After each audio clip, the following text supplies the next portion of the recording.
My gosh, the first 100 days of Trump's presidency, he's throwing around so much information, so much desire, so much emphasis on saving the American taxpayer money. He's throwing around tariffs are going to replace income taxes.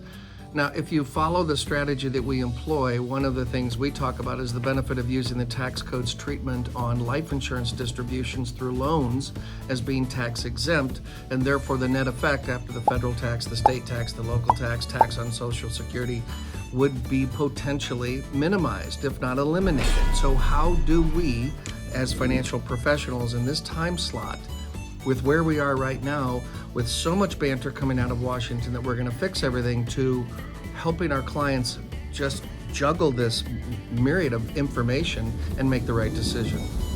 Well, here's an idea, a couple of things we should be considering. Life insurance will always be a forward-moving asset, whether I've borrowed against it or not. This is one of the reasons why we as a group don't use IUL. I need growth every year. I want my clients' values to be greater every year. So there's this continuation of cash values, even if I have loans against it.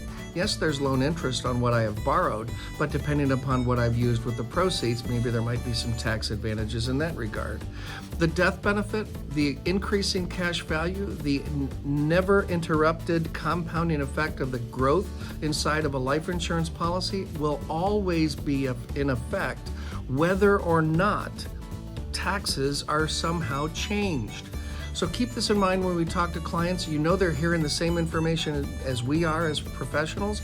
We need to help people understand, even if the code should change, the benefits of what we offer are still here. Hope this helps.